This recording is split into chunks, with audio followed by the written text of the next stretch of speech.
Guys, today we are at home with Reuben, a good friend of mine who I've known for a few years.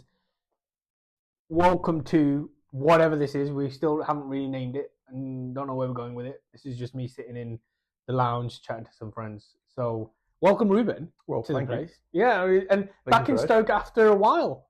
Indeed. I recently moved to Manchester Yeah, and just looking for new opportunity, business-wise, life-wise. yeah. And that was how we actually originally met. Now, I've known you since back in Bet365 days. Yes. We're going that far back. Now, I was on LinkedIn and from what I remember, now you tell me if the story is different. Yeah. You just kept creeping on my profile for a bit. Definitely. And I was like, I've seen, and then the first time I remember actually seeing you face to face was at Staff's Uni at one of the startup networking event thingies that they used to do. I remember I saw you, and you're quite distinctive as a person because the way you carry yourself, and it happens with me. I'm not a tall man, so everyone's always quite a bit taller than me. Yeah. But you're particularly taller than me, right? Yeah. So I was like, I've seen that guy somewhere, and I remember saying, I shook your hand, we said hello and everything. I remember saying, I've seen you somewhere, and I couldn't picture you where I'd seen you or anything like that. And at the time, I used to get around a lot because I think I'd only been in business for about 2 years. Yeah. At that point. And then it wasn't until I posted something on LinkedIn about that evening, and then you liked it. Yes. And I was like, right, that's where I've seen this guy.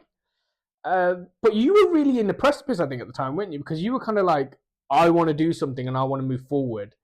This isn't taking me anywhere, but I need to. You actually were very strategic in that you tried to build that network before you took the leap. Exactly. Yeah, that's the vibe that I got, which I think is good. And I think it's one of the questions I get quite a lot is maybe a question to deal with at some point. Interesting to deal with it with you is people will go, how do I make a side hustle my main hustle?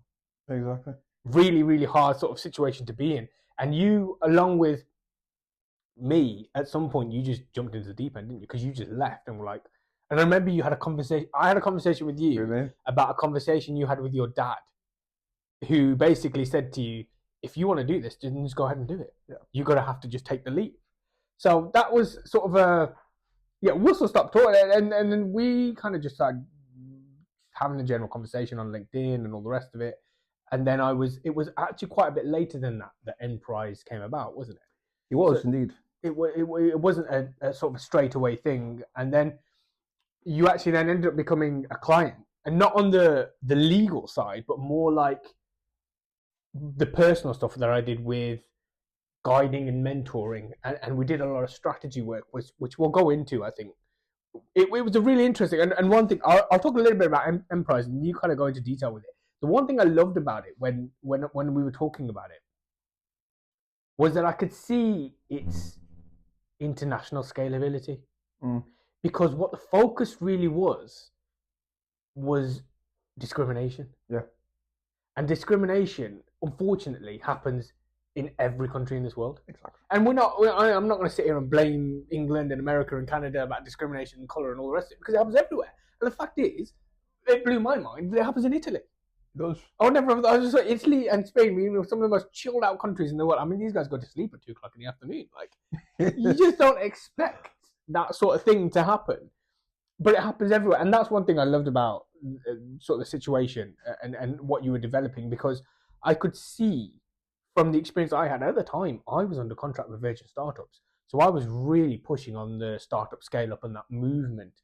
And we were pushing on the Virgin side how to go international, because we needed to break it, because it was a very hard market at the time in England. And we were just coming out of the second COVID lockdown. Things were still hype, and we'd left Brexit at this point. We did already. Yeah, that had happened years back. So, but that was still an earthquake that was giving us the aftershocks, and then the sort of the COVID thing was happening. And this is pre-wars, pre-Trump, pre-Starmer, and all of that sort of stuff, which is just added to our problems, really. But the great thing, what I loved about it was it was so obvious how I could see the international scale of this happening, because the discrimination just happening everywhere. Yeah. And I just thought, and what we were trying to do, and you can go into a little bit more detail for me, but it was like an incubator, which is great for me, because it was a wicked point in time because we were building incubators with Virgin startups. So I could see how, okay, I see where he's going with this. But you weren't just building any random incubator. This was actually quite focused towards a certain demographic from a certain country. Yeah. At a certain amount of time. Me operating in another country. Yes. Yeah, exactly. And then there was that very the link that you had back to Italy was just so strong. And that isn't like for me. Although I have my Indian ancestry, my link to India isn't as strong as your link back to Italy because you're born there, brought up there, and everything. You then came to England. Yeah.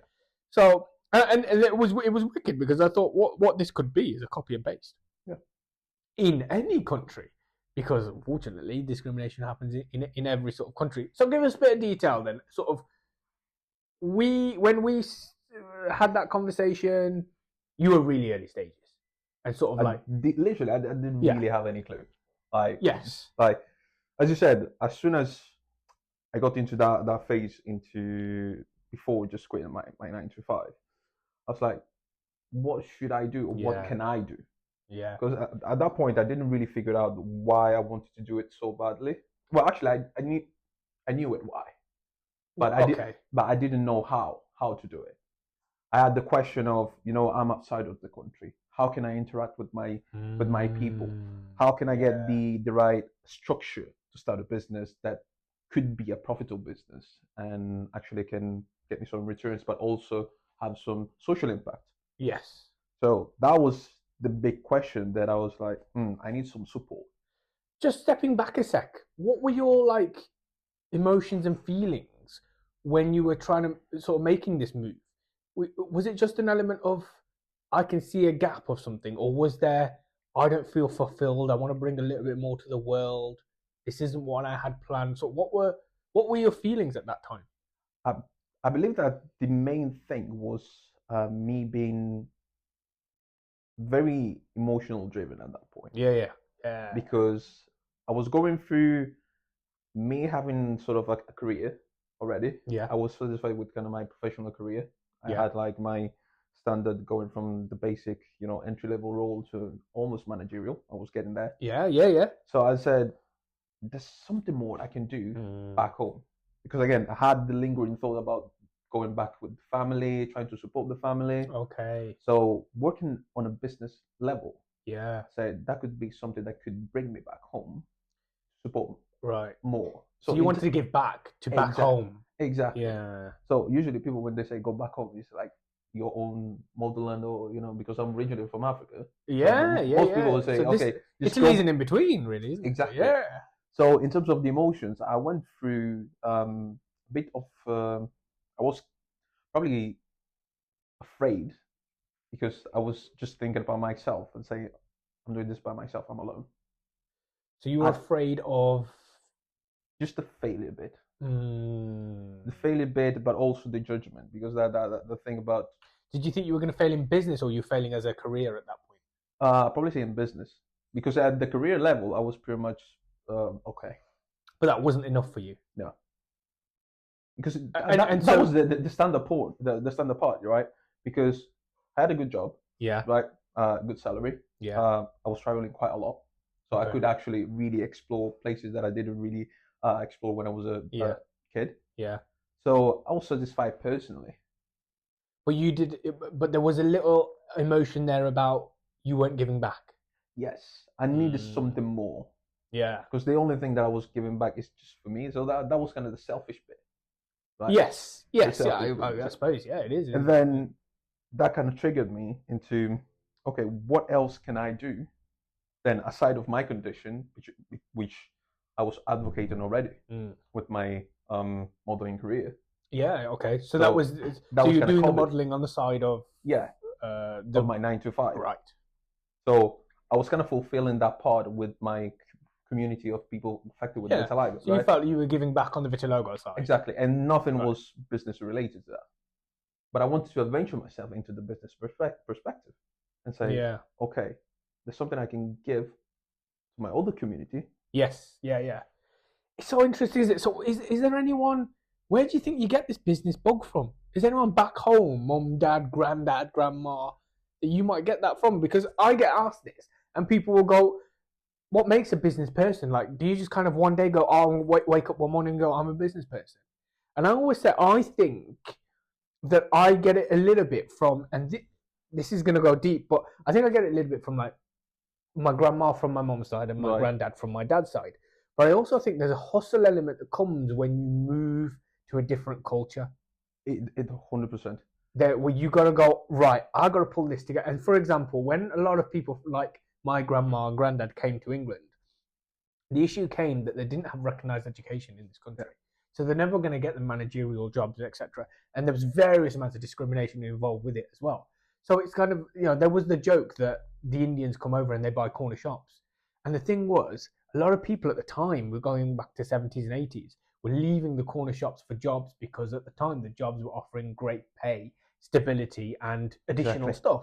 Exactly. But the Asians and various other cultures, Caribbean cultures are the same. They knew they weren't going to get that because they weren't fitting in at that point. Yeah. So the irony then was that they then bought the shops because the shops were being sold. So there was a great opportunity there.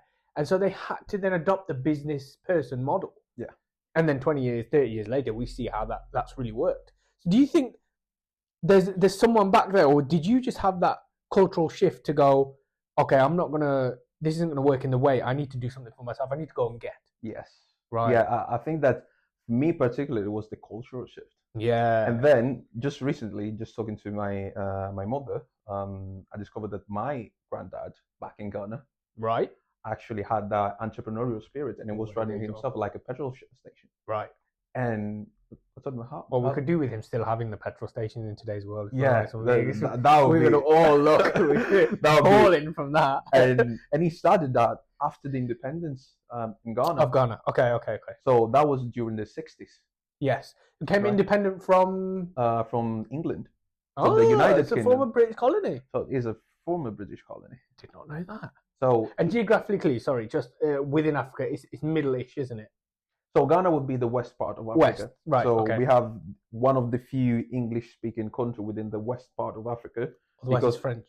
Because the majority is French. Yeah. Right. So we have Sierra Leone, Liberia. Yeah. And of course Nigeria.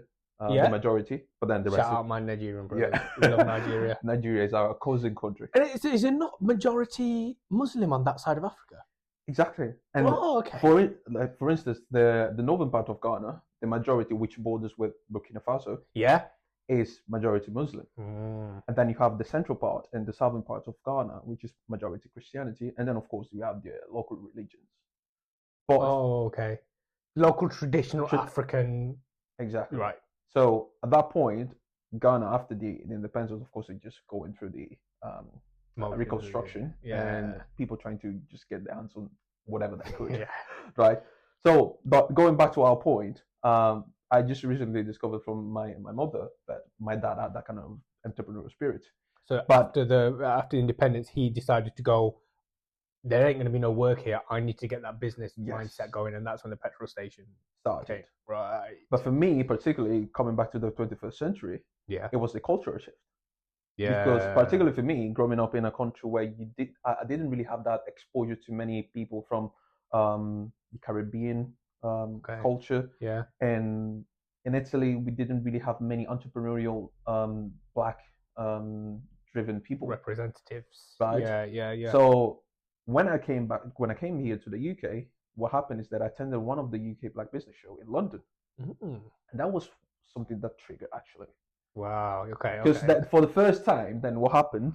You see, business that are fully run by the community, which is the Caribbean, the African, they actually can do something out of their career, right? Yeah. So just seeing that, right?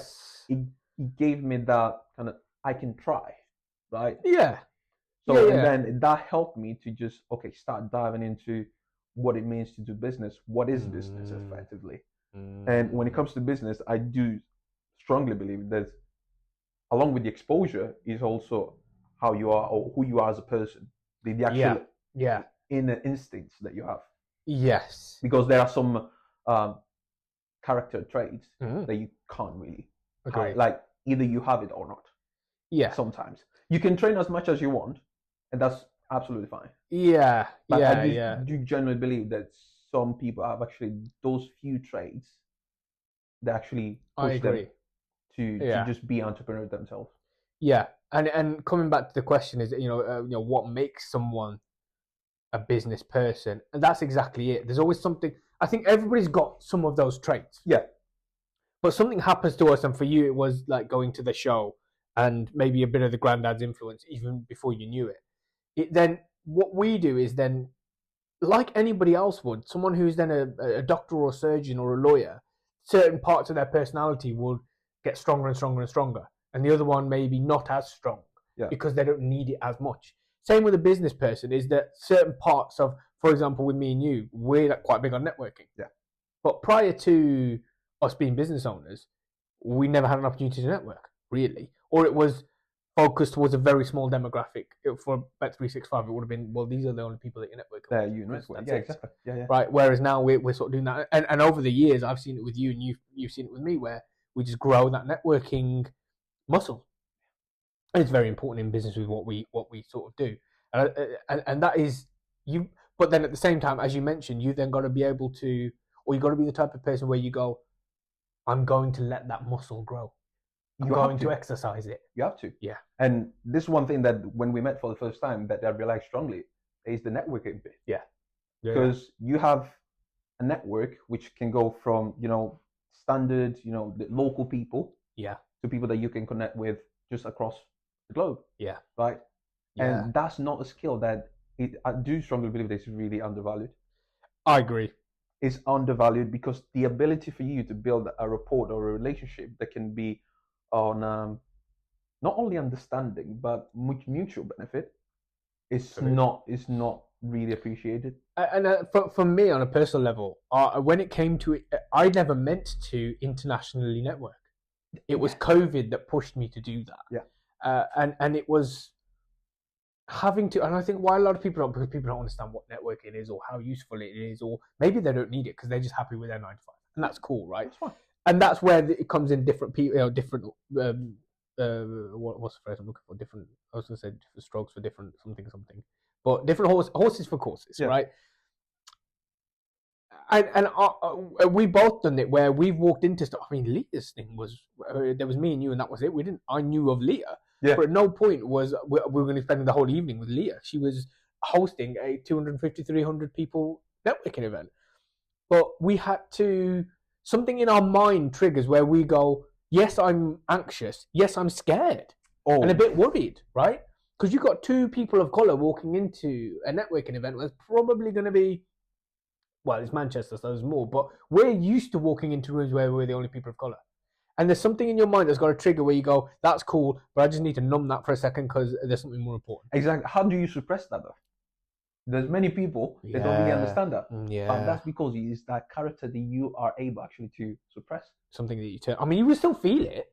I still feel the anxiety and fear. Exactly. Yeah. How many times, like with myself, that I had to build that confidence because then when you're exposed to kind of the fashion industry that you're just exposed, you can't really do it. Yeah. But how many times do you feel that nudge in the back say, "Oh, you can't see, don't stick here," and people sometimes will actually make you feel that.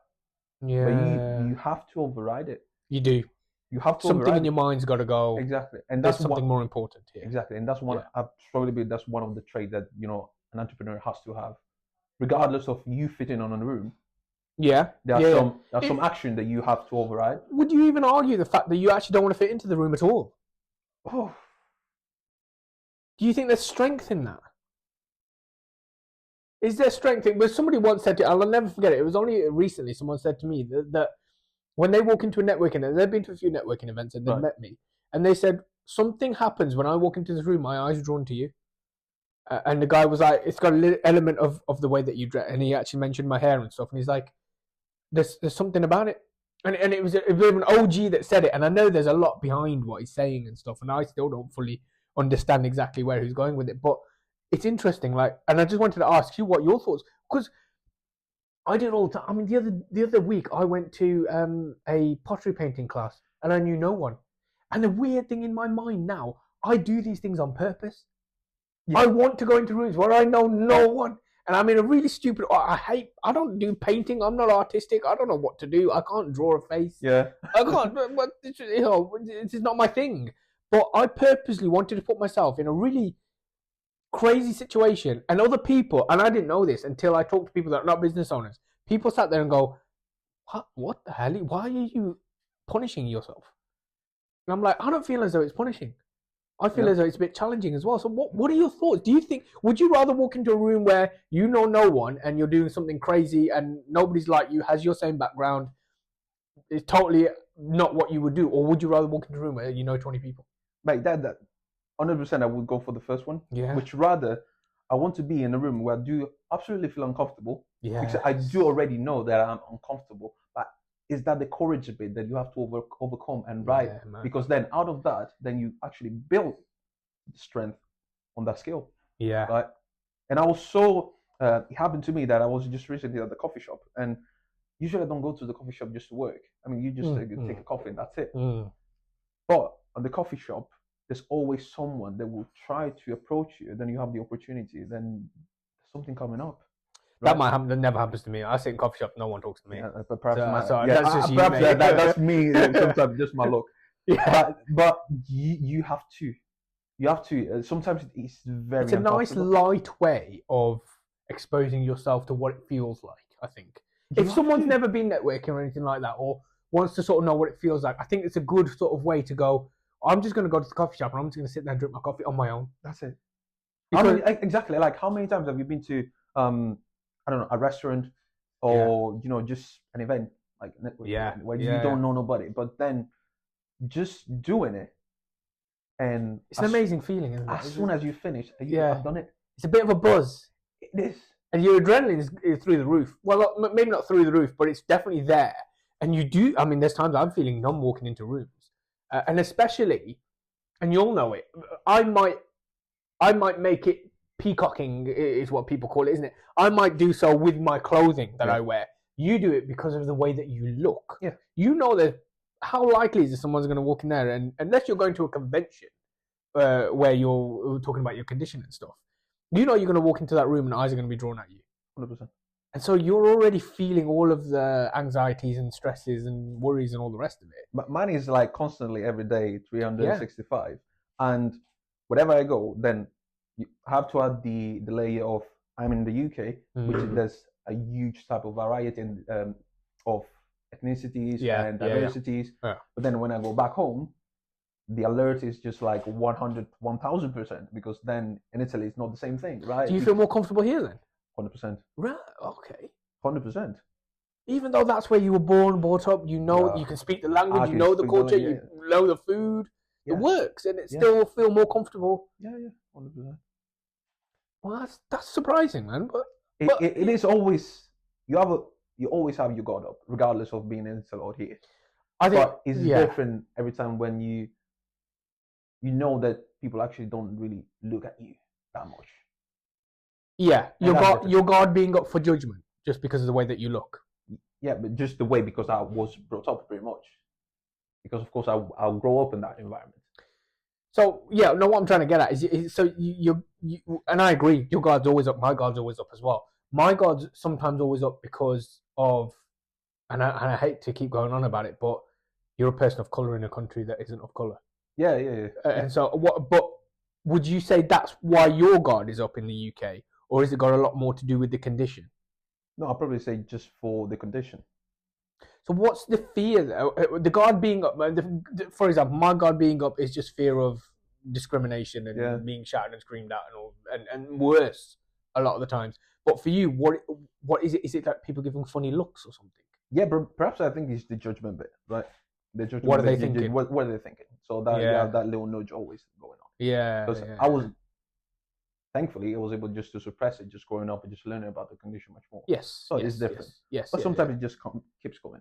There's always going to be that something there, isn't there? Because anything can trigger it, isn't it? No matter how much you move forward. We'll definitely do it. But you go from that place to, just build your own confidence. You just happy the way you look at you, and then you completely forget about what and I think that's important, isn't it? And I've suffered with self-confidence a lot over the years, and especially over the last couple of years. Now, I have a skin condition, and I have a number of skin conditions that have really bothered me, right, and affected my mental health massively, to a point where I've been at rock bottom because of my conditions. And my condition also, so one of my conditions is the seborrheic dermatitis, which is actually makes my face go red, and stuff like that. And sometimes the only thing that might make you feel better is that at some point, hopefully, fingers crossed, touch wood, it's going to be suppressed. Right. So sometimes it's really flares up and sometimes it gets suppressed. But you don't have that comfort to go, well, at some point it's going to go away. Because it isn't. No. It's always going to be there, isn't it? Yeah. And so, and this is the thing, we always need to know that it's how you work it, isn't it? And how you work through that confidence. And again, it is numbing the part of going, yes, somebody might judge me or whatever, but I've got more important things to worry about. I've got more things to do. I need to get over it. But also at the same time, it's okay to be, and I get it quite often, where I go, right, for these next 2 days, I don't even want to see anyone's face because I feel like crap. Yeah. And that's my way of dealing with it. And I go, sit in, shut the door, put the music on, or whatever the case may be. And that's okay to deal with it in that sort of manner as well. I think never really, okay, I'm confident now, that's it. Nothing is ever going to affect me. No, exactly. That's not how confidence works. I think it's very important to accept that fact. Yes. Because getting to the part where you accept that, there's some point that I want to deal with this situation in this way, and I can accept the fact that I can't really change it.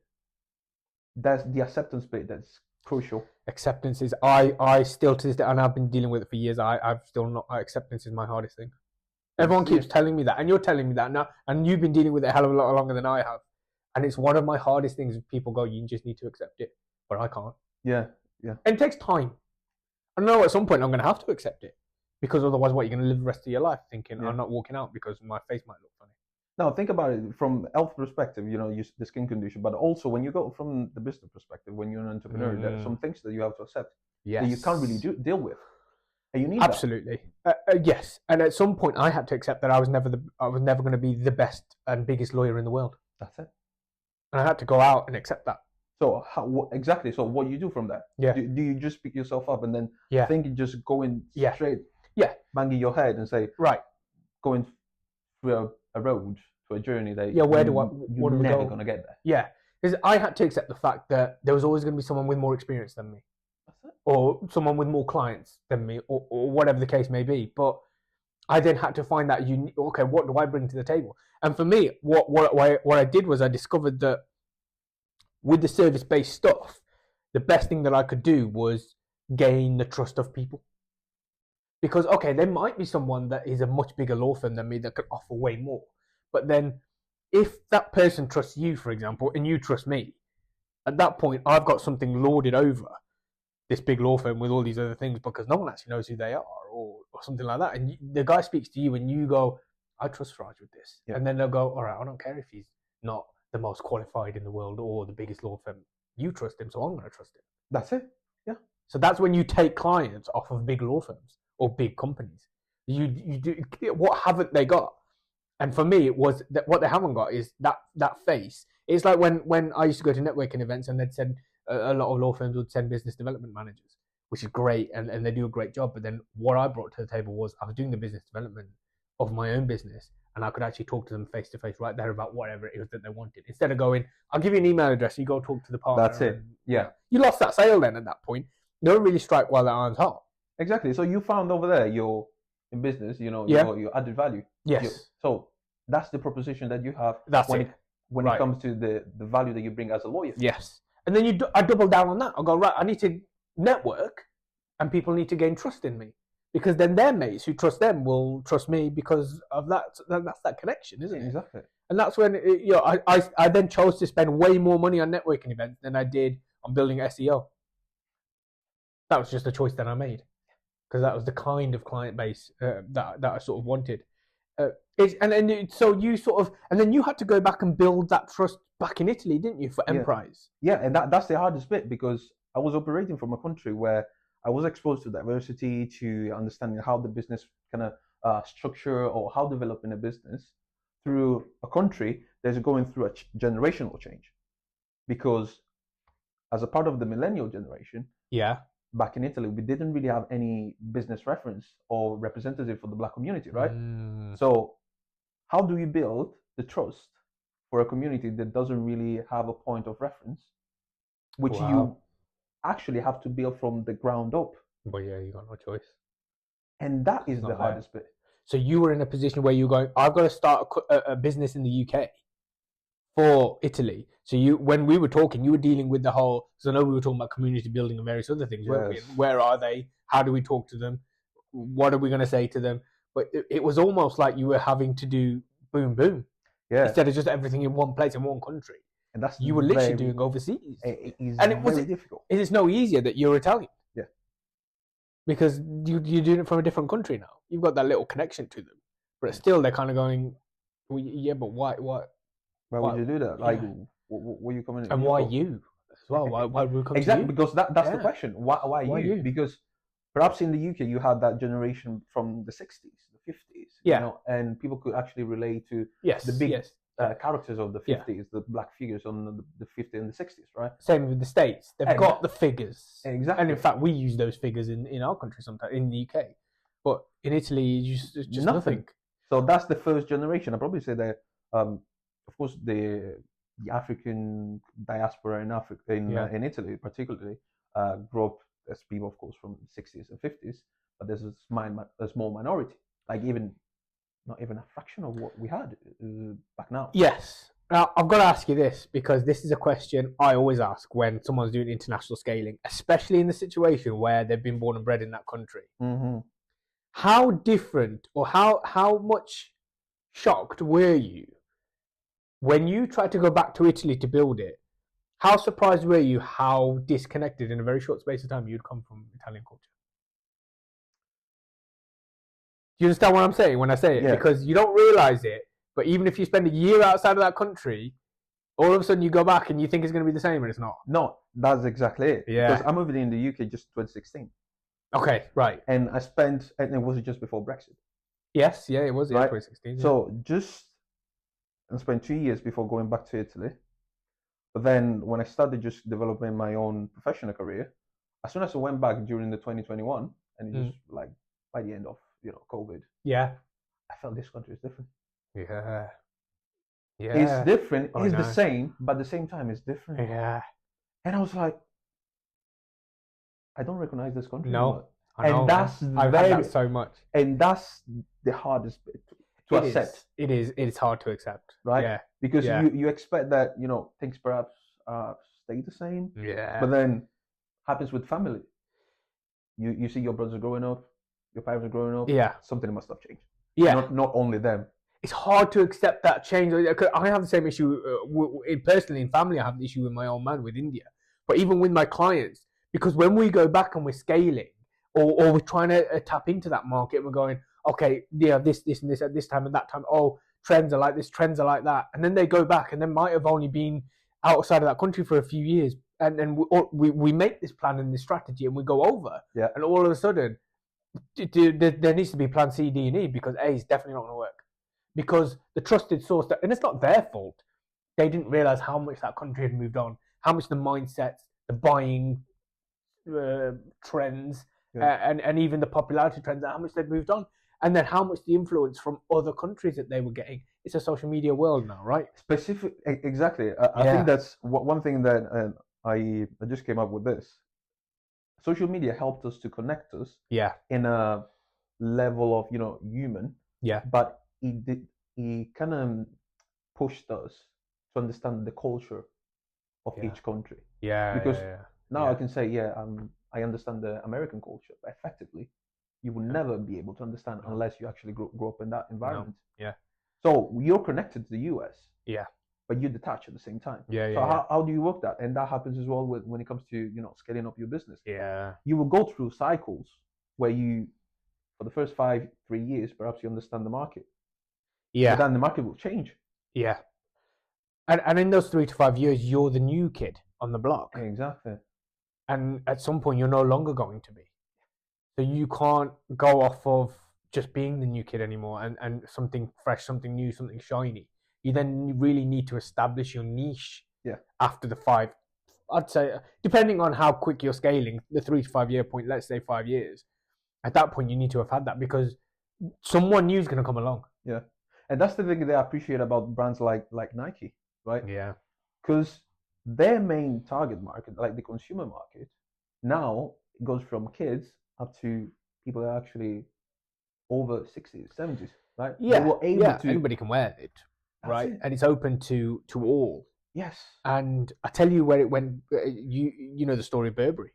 Oh, yeah. It went wrong. Yeah. Very, very wrong. Yeah. In fact, and so and that's a probably a company that's older than Nike and Adidas and all the rest of it. I mean, Burberry's quite an old company. I think it's going back to the post-war 20th century. But that was hanging on the fact that allegedly the ultra-high net worth and the royals would wear Burberry. And it started with just the trench coats with the check inside. And then it moved to France and did a little bit of a whatever there. But they unfortunately then, in the late 90s, moved to making caps. And that's when it became dangerous. And that was stage one. And whoever was CEO or whatever at the time had decided, I think that what their decision was, let's try and sell more. That's all it is. At the moment, we're only selling £400 or £500 jackets, which even in today's world is expensive. Imagine it 35 years ago. Yeah. So all they wanted to do was just let more people wear Burberry, and then all of a sudden it became chav culture to wear Burberry check, and that's when they had to then pull back. And you know what? You look at it now. Look at how much check they had in the 2000s, and look how much check you can buy from Burberry now. In recent years, I think they've increased the amount of check available, but it's very dangerous to do in that market. And then, and it was, I think it was only really in England that they had that sort of negative connotation. They were quite lucky that around the rest of the world, it was still seen as a prestige fashion house. And the irony is that they were making tons of money. Yeah, because they were selling loads of caps to people. Yeah, I grew up in that environment, let's say in Italy, where we had Burberry's brand coming to Italy, and it was like, that's British luxury. So how did that work in somewhere like Italy, which has some of the best fashion houses in the world? Exactly, and best material. Because aren't we taking the material from you, creating it, designing it, and I don't know where it's made, but it's then coming back to Italy, really, isn't it? Because surely some of the materials comes from Italy, especially for the suits and stuff. Yes. And the way we create suits is very different to Italian suits. Italian suits are very much slimmer build, in comparison to traditional English with the big shoulders and big sort of boxy wear. So how did it fit? Well, when it came to, what was it marketed as? To be fair, it's just British luxury, right? And there were, of course, different types of social class, of course, wearing it, right? But then at some point, it got to a point that it was like almost working class going for Burberry. And you were seeing it like, oh yeah, I'm just wearing Burberry. That's nice. So they came in and they found that niche of going, if we sell ourselves as British luxury, that's something that might be desired by the Italian market. Yeah. And that's a ballsy move to do in Italy. It is definitely. And that was during my probably mid-2000s. Okay, yeah. So about when the situation was kicking off here. Mid-2000s, literally. And I was still living in the south of Italy, so the complete different type of environment compared to the high class, Milan, Florence. Yeah. So it was kind of spreading across the country. And I guess the craftsmanship element had been moved out as well. And I think this happened a lot with fashion over the last couple of decades, really, where we've moved away from great quality craftsmanship. Yeah. Or even having a connection with the craftsmanship, in that they will buy from, some of the stuff like Japanese brands are quite big in fashion now, aren't they? No, yeah. But we have no, and there is a great question of how much history do the Japanese have with tailoring? Very little in comparison to Italy or England. Yeah. But fashion's moved in that way, isn't it? In that we used to go to the local cobblers to get shoes done, but now people want to buy French shoes or Italian shoes, or probably more Italian than French. And so that's even then gone to Italy, where Italy would have been hardcore Italian tailoring, Italian clothing, Italian material, Italian names, and even that prestige was carried through to probably even in France. But I know definitely here in the UK we used to go, oh, it's an Italian suit, that is, must be good. Yeah. But so it flipped on its head with Burberry, and still they wanted British luxury. Yeah, and that's the funny thing, because then you had the recoup from the Italian small boutiques, because then people would just wanted to go just for boutiques, Yeah. like the classic boutiques made in Italy. But you have always had those that wanted to kind of be bold and try different brands, right? And I think, well, another great important part of something like Burberry, and I'd say with anything else, is to have that establishment of the brand first in somewhere. Yeah. So Burberry, although had a negative connotation at the time in the UK, it was established as a luxury fashion house. Yeah. So when they then moved, I mean, from the legal perspective, you'd always have to sort of have your dome around it, ring fence it to make sure if anything goes wrong, it doesn't take the whole thing with it. To then be able to step by step methodically move to Italy as a British luxury brand to sell to a country that's known for selling buying good stuff, good quality stuff. But just buying and creating good stuff. Yeah, creative. Yeah, crafting it. Yeah. For a long, long, long time, and probably situations where it's been passed from granddad to granddad. Yeah. So that was quite a bit. It's a big move from Burberry. I didn't know that they'd exposed on sort of that kind of a level. We had exposure, and you've got to think about it. That was pre massive Instagram and TikTok and all of that sort of stuff. Yeah. So we didn't even have the fact of just get a load of influencers in Italy wearing your stuff for free, and someone's going to buy it. Give them 20% off with this code. Yeah. That's how you would do it now, isn't it? Really, you go right. Get a bunch of influencers wearing it. If there's a film festival going on, get it on the red carpet.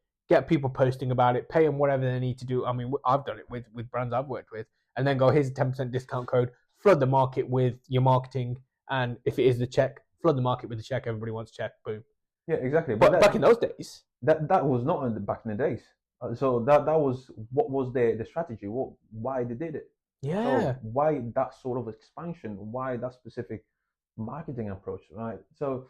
And is it still to this day seen in Italy as a really good brand to wear? Generally, I don't think so. No, I haven't been in a country for the past few months, but I haven't really kept a close eye to the brand in terms of how it's going.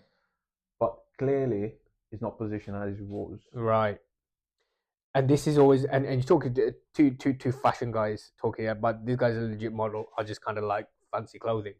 So, but we've had this conversation about Balenciaga. Oh yeah. How that has dramatically changed, and this is a conversation I will always have with any client. In that, I prefer to work with a client that's got a long-term plan for this. I don't want to just have, and it's the same with Prime, the energy drink. I would rather not work with someone like that. I would rather work with someone like we can't even mention the fashion houses because they're all really sold out to LVMH or whatever. But you see where I'm going with it. The one that has that long term, it might be like it hasn't got the massive exposure and it's not like all over the red carpet, but it's got this really unique little stake in the ground. Yeah. That 10, 15, 20, 30 years later, it's still there. And it's still got the people revolving around it. Instead of what Balenciaga did was, I don't even know what the hell they were doing and what they were thinking. But that's the issue, right? It's that literally how nowadays can you build a brand that has long-term actual appeal compared to the fast-paced world that we have and the type of consumer? Because if you don't understand your consumer, at the end of the day, if you don't understand your consumers and the preferences keep changing, how can you really... Yeah, they do. Exactly. How can you really think about... Actually, how can you translate your long-term to something that your consumer can relate to and say, I want to wait? Yeah. And you want them to keep coming back. You need to have that. Well, how do they keep coming back? And how do they keep coming back at the same price point? That was Balenciaga's issue. Yeah. Is that, okay, I might go back, but now I'm not paying 400 quid for your stupid plasticky shoes. Yeah. I'll give you 20 quid for them. Same with Prime. Now it's on the shelves in B&M. Yeah. Whereas it was 100 quid a bottle 3 years ago. And nobody could get it. It had the exclusivity as well. And I still remember that day that one of my colleagues at work back in Bachelor's Five wanted to buy one of the Prime bottles for his kids. And it was sold out in a minute. He couldn't get it. Right? And now it's 2026. Yeah. Even before, I mean, probably even last year, you could just do, how many do you want? I'll give them all. Yeah. So please take them all. Yeah. So you understand? So consumer behavior keeps changing. Oh, so quickly as well.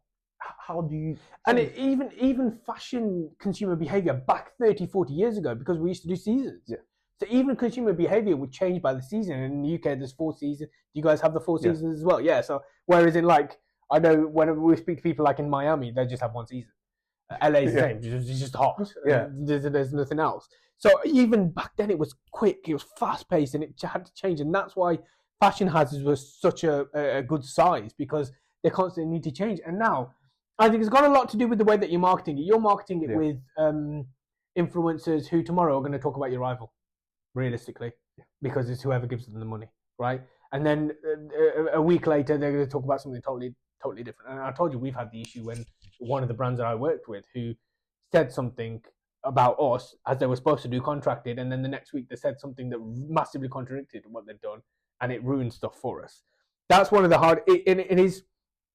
You're then talking to the people, the TikTok generation, and they're just going to slide. So I'll buy it today. I ain't going to get it tomorrow. That's it. But okay, but then factor that into your business plan. How the hell are you going to? Because you're going to have to then get on it again tomorrow. Yeah. The same way you did yesterday. Because today you're not relevant. You might have been yesterday, but you're not relevant today. So you need to sort of keep that going. Really stark contrast to stuff like me and you have spoken about the Ferrari brand. Oh yeah. And how that. I mean, this is so. You might call it OG and old school, old money. It's like Monaco type of money or whatever. But I love that about Ferrari. The brand is still Ferrari. It's just amazing. I mean, we remember I mentioned to you about the Formula One thing, didn't I? Yes. When they absolutely messed it up. Accidentally, what had happened was a bit of a story. The Italians were a bit busy having dinner. They'd got a strategy. Charlie, you'll remember this. You're a Formula One guy, aren't you? Right, that's fine. Never mind. You won't let roll with the story. Yeah. We'll go with it anyway. But there was a strategy where the whole grid went from super soft to wet because it was going to rain, and then at like 1 o'clock in the morning or something, the forecaster changed. And so everybody changed the strategy, and they go, right, we're not doing wets anymore. Apart from the Italians, who were just busy and went, we're just going to roll with it. We're just going to roll with it. That's what we would do. And they put wets. On both Ferraris with I think it's about 2016. I'm going back to. They put wets on both Ferraris on a dry track, and just for context, just the tires, just to make it just a bit. Yeah, and everyone sort of did literally the sort of just turn around and ignore it situation. And I remember saying to you, imagine flip it on its head, and imagine it was a wet track and they put dries on. Yeah, that's dangerous, extremely dangerous. The car's going to go out, and the whole of the grid is sort of in danger, but. It was it's Ferrari, so we'll go with it. And that's the great thing about Ferrari. Such a solid brand. Yes. And again, me and you agree with the fact they haven't sold out. Enzo had one opportunity to sell out to Ford many years ago, and he got pissed off with Ford because Ford went in and started negotiating. Enzo, being a hardcore Italian, went, well, that's my number. You don't like it. See you later. Right. Exactly. And that was it, right? There's the Italian in the guy. But it's it's a brand I revere so much. I love cars anyway, so that's one thing. But it's because of the brand and because they've gone, this is us. You don't like it? Cool, see you later. That's it. And however many years later, Ferrari isn't that old. I think it's maybe 70-ish years old as a brand. The Ferrari F50 was released because it was 50 years old in the early 2000s. Yeah. So call it 70 odd years old. But it's a brand that you would have thought had been around for hundreds of years. Because of the core following that it has, and it doesn't get old. It doesn't, and that the values that keeps, it's just the people that connects with. Yes. They will keep buying and just stick with the brand regardless. Yeah. And it's not a consumer type of client they will go for. Yeah. But also somehow they've managed to sell key rings and wallets, and still keep the brand as prestige as it is. That's real, isn't it? That's their ability to just translate their values, their business plan into a marketed reality. And they've gone from cars to fashion. So imagine Burberry doing what? I'm not just Burberry. Anyone going, okay, now I'm going to make a car. It's not going to happen. It's not going to happen. No. But they've managed. It's like actually Apple tried to go with what did they to actually market a car, like the Apple car. At some point, but you know that won't work. Yeah. Yeah, and it is I love it, and that's why I love talking about it, because it's a stark contrast, and they have failed a couple of times, and they've made some kind of not great cars, and the story always was it was because it's such a small team. Mm-hmm. If they were doing really well in Formula One, the road cars were a bit but if they had really great road cars, then in Formula One they weren't doing as good, and I think they're probably, but nobody cares. It's Ferrari. That's the greatest thing about that. But I mean, what an epic place to be with a brand. And it's taken years to sort of get to it. And I think it had a lot to do with Enzo. Yeah. Had a lot to do with the mindset of the entrepreneur that created the brand. Exactly. And that's his trade, on his ability to just stand his ground and say, yes, this is what I want to do. Yes. And that can also be translated in the way he works. Yeah. Right? And that just propagates around his team, his culture, the business, the value. Yeah. And that's Ferrari. Yeah. People get attracted to what Enzo has done and what the kind of the byproduct of his makings. And this is why it's so important about who you are and what drives you in a business. Exactly. Because at the end of the day, that brand is going to still have your core. Yeah. Because Ferrari's still got Enzo's core, and he's been died in the late 80s, I think. So he signed off on the F40, which was a late 80s car. Yeah. But it's the wicked sort of, I mean, you model yourself on that brand. If you can make a brand half as good as Ferrari, I mean, and the great thing is you'll be giving so much back to the world. I mean, where would Formula One be? Where would car culture and cars be without Ferrari? Yeah. And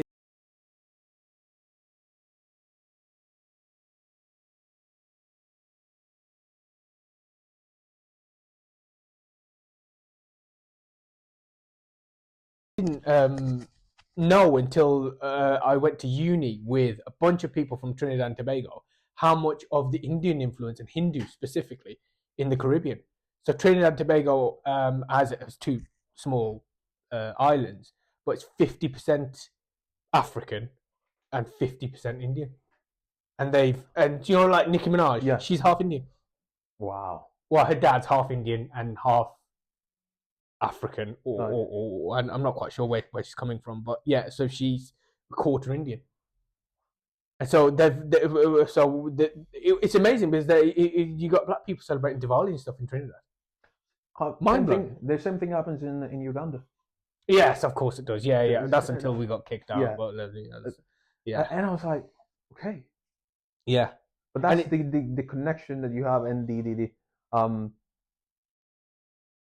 the appreciation that you can have from appreciation of cultures and religions living together like that. I mean, you would never think that. This is a cool one. This might be a great short, Charlie, but I'll say this.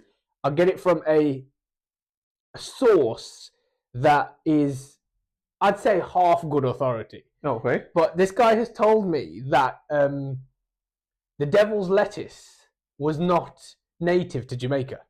Okay. It was never native to Jamaica. And it was never native, it was never in Jamaican culture. Of course, it was an island that was pretty much empty until however long ago. But allegedly, it was brought to Jamaica by Indians who then grew it, and then it just became part of Jamaican culture. I don't know. Right. This is just what I got told. I don't know how good of authority it is. I don't want the Jamaicans coming at me if that's wrong. So my bad if that's wrong. But someone told me that Indians brought marijuana to Jamaica. Wow. And so that's but I mean that little corner of the world is just so diverse and unique in at the same time. And they are their own like little incubator. They are. With this mix of all stuff. I mean, they have national holidays for Diwali. I didn't know that. Yeah, I didn't know it. It's mad. Like, and you've got it's if you ever go to Carnival. So Carnival started in Trinidad. Yeah. And so you go to Carnival in Trinidad, and that's like Indian and African cultures clashing together. Oh my days! It must be mind blowing. And it was if you've seen Starship, I think it's Starships. Nicki Minaj's video Starships. Yeah. So when she's on top of that hill at the start, that's Port of Spain, Trinidad. In Trinidad. Yeah. Oh no way. And she's from Trinidad originally. So it's such a beautiful place as well. I mean, but what I have to say is that it's very much just because of where it is and its location and all the rest of it. When you go there, it feels like you're going back to the 90s.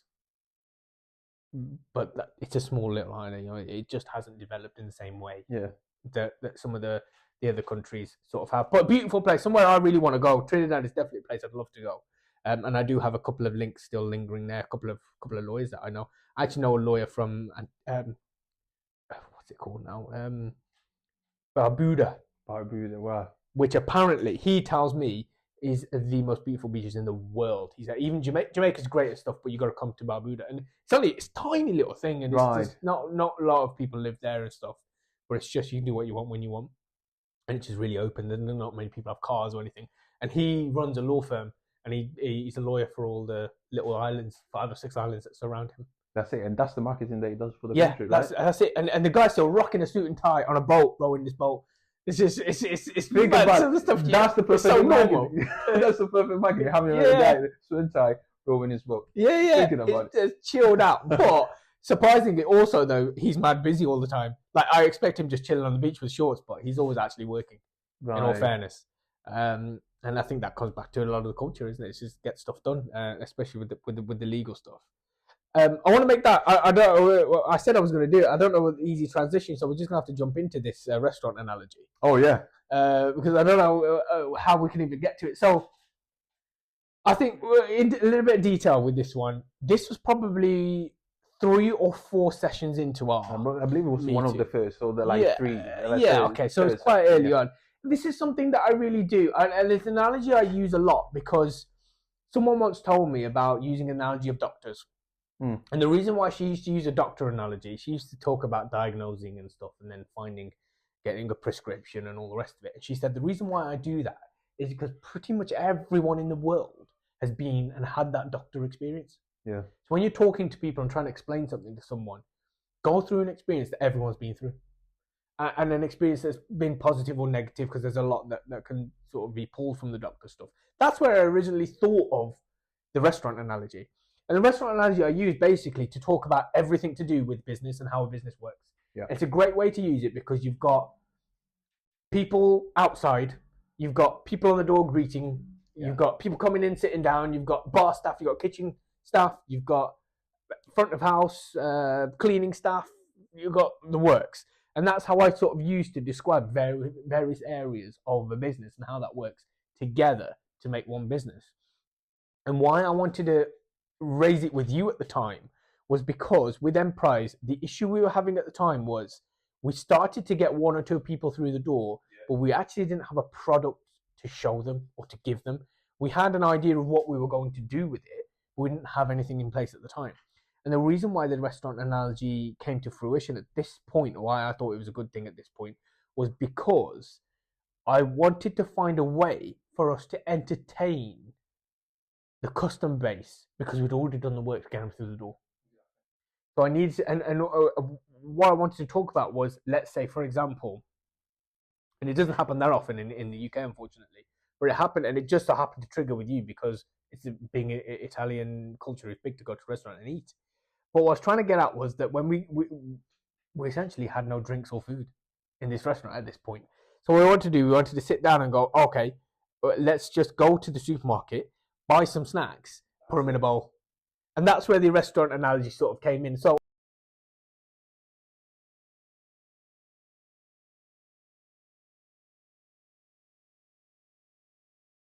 Reuben, as always, I think we'll finish it off there. We're interested to see if anyone's got any tips or any kind of like additions that you might want to make to some of the conversations that we had, or anything that you want us to delve into a little bit deeper. We're more than happy to do so. We'll bring Reuben back to Stoke. He likes to come back every now and again. But yeah, no, thanks for coming, mate, and we'll see you again soon, no doubt. Yeah.